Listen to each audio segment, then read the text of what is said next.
Hello everyone, I am Rob, And Ante. and today we're going to talk a bit about our long distance relationship, how we got into it and how that worked out for us. Yeah.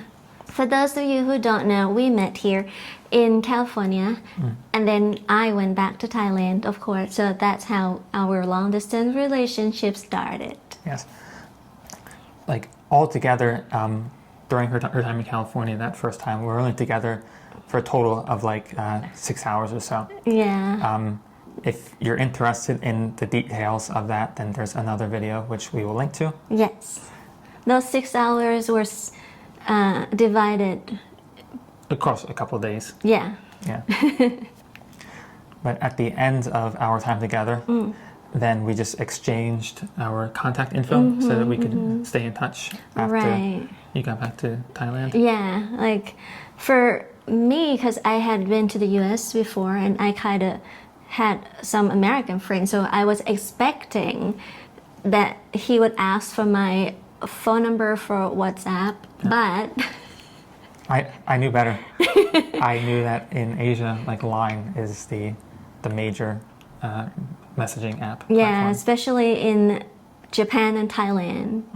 Yes. So he asked for my line contact, and I was surprised and impressed by that because I wasn't expecting him to know about that, let alone ask me for my line contact. So getting off to a good start. Yeah. So it started when I landed in Thailand. I texted him first, letting him know that I already arrived in Thailand safely because he was waiting. And it would have been a late afternoon in Thailand, and that would have been late at night. Yeah, probably about 11 o'clock or so. In California. Yeah. So I texted him, letting him know that I was in Thailand safely, and then I would text him again when I got home because I lived quite far from the airport. It would have taken me about a couple of hours from the airport to get home. Yeah, and so from that time on, we started doing a video call every night because that's when the most convenient time to do it for the both of us was. Yeah, that was in January, so it would have been a 13-hour difference between Thailand and California.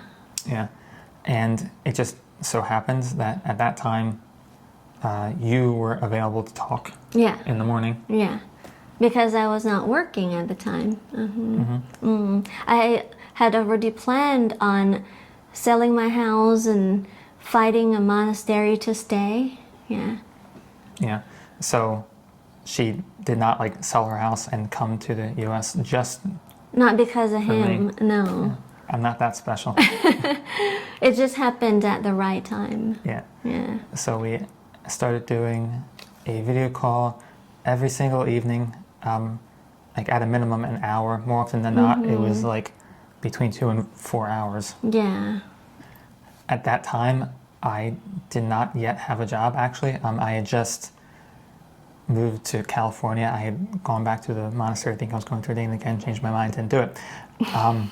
Wanted to stay in California. So I had to find a job and a place to live in California. And I was definitely, I did want to get into a relationship. I was hoping to find a girlfriend at some point in the future. Right. I was not expecting to meet Bae at the time. Yeah. So Bae actually helped me a lot. Otherwise, I would have probably been quite lonely and even more stressed out than I was, trying to find a job and the place to live, by myself. Right, because when we started talking, we were already sharing our stories and experiences, good and bad memories. Yeah. Yeah. So from a pretty early point, I felt quite comfortable with Bae. Yeah. Although it did take me a few days of doing these video calls each night before asking so what exactly is going on here? Yeah. Why are we doing this? Yeah. And I was taken aback by that a little bit. I wasn't expecting him to ask me to say what we were doing and why we were doing it. I was kind of expecting him to ask me to be his girlfriend or something like that, because, you know, like normally a guy would ask a girl. I think I was definitely afraid of rejection. And also he had never been with anyone before me. Yeah. Yeah. So I was surprised, but also not surprised at the same time. Like, I understood why he asked me that question, because he probably didn't know what to do. Yeah. So I think afraid of rejection, also perhaps like not quite believing like, oh wow, like I wanted to get into a relationship and it's already happening. Like, Yeah. And we were in 2 different countries. yeah. Yeah. So like I guess I wanted to be very sure of what her feelings were about Right. what was going on. Right. Yeah. So he asked me that. So I told him about my feeling. I asked him about his feelings, and then we both agreed that okay, we were a couple. Yeah. And so we continued our video calls. Well, we updated our status on Facebook. Oh yeah. Yeah. They updated her Facebook status to in a relationship. You did yours too. And I did mine. Yeah. Although I don't really use Facebook all that much. Right. So it was a bigger deal for Diane, I think. But then our mutual friends knew what was going on, but they were also confused and surprised how it all happened so fast. What? You're in a relationship with someone in a different country? Yep. Yeah. Yeah. American Thailand. Yeah. Putting the long in long distance. Yeah. Well, to be honest, at that point, I liked him a lot, and I thought he was a good person, and I wouldn't mind being in a relationship with him, but I wasn't 100% sure that it would work out because, again, we were in different parts of the world. Mm-hmm. Yeah. Yeah, I wasn't really sure if it was going to work out for us. Right, and we had never really spent time together, like doing activities or living together. So for me, it was all about, okay, let's try it out and see what happens, see if it works. Like for me, it was not a big deal because I was not looking to be in a relationship. So if it didn't work out, I would be totally fine with it. Like, okay, I would just go back to my plan A, which was living in a monastery somewhere. Which, I mean, like, so like your plan was to come and stay at Abayagiri, which was only less than an hour and a half north of here anyway. Right, yeah. So that worked out very, very well for our relationship. Because if it didn't work out, then she had a place to go that she wanted to go, just a short distance from here. Right, yeah. So then we were okay. We're serious now, and then we were sharing a lot more stories and childhood memories. Yeah. So like I of course told her about my time as a monk, like why I decided to ordain as a monk. Told her about like my childhood, about my family. Well, I interviewed him a lot of questions. Yeah. Yeah, because I was really interested in his time as a monk, and also in his life, like what had happened before he met me. Yeah. Yeah. And so we got to know about each other's pasts, like intimately. Yeah. Like we asked a lot of questions. Yes. And one of the things that we discussed quite early on was kids. Like, do we want kids? I do not want kids. You? I don't. Okay. Perfect. Yeah. Like we're the perfect match. Like, yeah. Just making sure that all the boxes are checked off. And then like long-term plans. If you're going to get into a relationship with someone, then you have to make sure that like your long-term goals also align. That was a big thing for me, because if he has said that he wanted children, then I probably would have just said, okay, then we're not together anymore, or like, okay, maybe you want to go find someone else because I don't want children. Yeah. And longer term than that, like I still feel like at some point I might want to go and live in a monastery again, perhaps as a monk. And we discussed that too. Like at any point in our relationship, if either one of us decides that we want to go back, or that if you want to go back, or if I want to go back to stay at a monastery, then we would be okay with it. Yeah. So it's important to be on the same page about everything. So we talked about this, and then pretty early on, actually, we talked to each other's family. So Oh yeah. for me, that was just my mom. Yeah. So he had me talk to her over a group video call, Yeah. like the three of us together. I was quite nervous Yeah. at first. But of course, my mom is very talkative, and I'm sure my mom will see this video. Oh, love you, Mom. Hi, Mom. But yeah, she was nervous, but my mom is very talkative and very friendly. Oh, she was very sweet. Yeah. Yeah. So there was no issue there. Yeah. And so my mom liked Bay quite a lot. She could see how happy Bay made me. Oh yeah, I think that's very important. Yeah, because once you started dating me, then I think you smiled a lot more. For sure. Yeah. Like you had a better look on life, Better outlook. better outlook on life. And then shortly after that, I talked with your aunt. Yes. Yeah. Because my aunt is like my mom to me, because I didn't grow up with my mom in the house, but my aunt was taking care of me. So she's my aunt, but she's like my mom. Yeah. Yeah. So she was the first person that I told about him and that I wanted him to meet. So again, we arranged a group video call with my aunt. Yeah, and that went very well, because she was very excited that Yeah. her niece is with a former Monk. Yeah. who could speak Thai, Right. and who had an amulet collection. Yes. She was pretty impressed by that. Yes. Like she was already impressed by me telling her that you could speak Thai and you were a monk before. Yeah.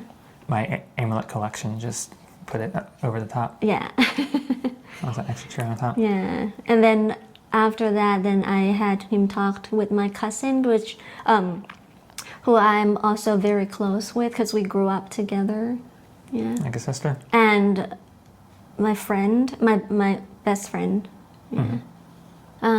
So while we were still in the long distance relationship, his family and friends were worried about him. I think one of the reasons was because you had never dated anybody. Yeah. Fair enough. Yeah. That's a fair concern. Like someone who's never dated anyone is suddenly like rushing headlong into something very serious. With a girl from another country. Yeah. Yeah, I could understand why that would be quite suspicious or Yeah. worrisome. There are like some stereotypes about this sort of thing, although I would say that Bae does not fit any of those stereotypes. Yeah. Yeah. But I think there were no similar feelings on your side, like No. among your friends or family. Yeah. Yeah. Like for them, once they heard that I was a monk, former monk, then that was like the end of it. It was just like, good, go. You got all the green light. Yeah. Yeah. Not just a Western guy. Not a random Western guy, but a former monk who can speak Thai. That opened all the doors for himself and for our relationship. But for me, it's a different story. When it comes to your family and friends accepting me or our relationship. Yeah.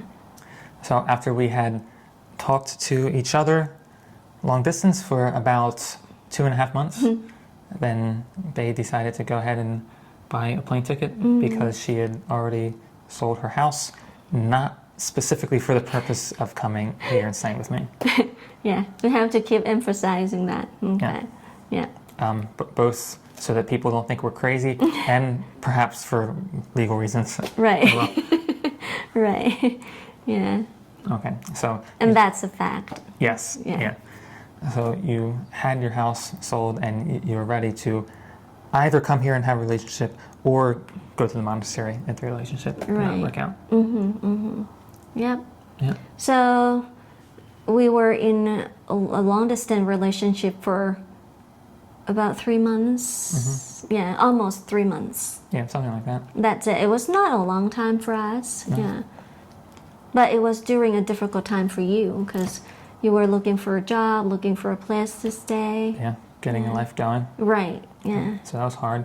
But so one of the benefits, maybe, of her coming and just staying with me, if you're in a long distance relationship and one person moves to be with the other person, then the person who moves probably isn't going to like rent an apartment and then look for a job while dating. Like, you're probably going to move in together.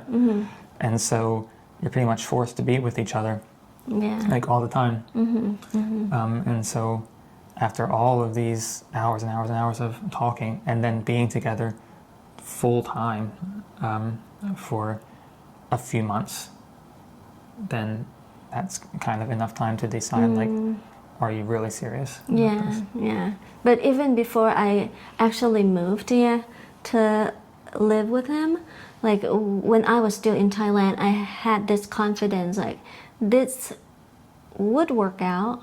Yeah, not 100%. I think I was at about 80% confidence. Quite confident, yeah, but just leaving some room there in case we changed our mind. Yeah, but again, because even if it didn't work out, then I could go and stay at the monastery. So for me, it was not a big deal. Like, my world was not going to fall apart. Yes. Yeah. That's very important. Yeah. Yeah. Like, I think it would be kind of, well, it would be a pretty big mistake to be in a long distance relationship and move and like have it be like almost like your life is in the balance. If it doesn't work out, then like you're ended. Yeah, like for some other people who are in a similar situation and thinking about moving to a different country to be with your partner, then you have to really think twice about that, because again, if it doesn't work out for some reason, you might end up having to move back to your country. If you have something going on, like if you have a job to go back to or a house to go back to live in, then that's fine. But if you leave everything behind and you have nothing to go back to, you might want to hold on a moment. Extreme. Yeah. Please don't do that. Yeah, but for me, it was not like that at all. Like, I knew what I was doing. I had a plan B. Yeah. Always have a backup. Yeah. So that's our long distance relationship story. If you're more interested, like, in the details of us meeting in life, then you can watch the other videos on our channel. Yes. Please do anyway. Please do anyway. And please like and subscribe. Thank you very much for watching. I'll see you next time. Bye bye.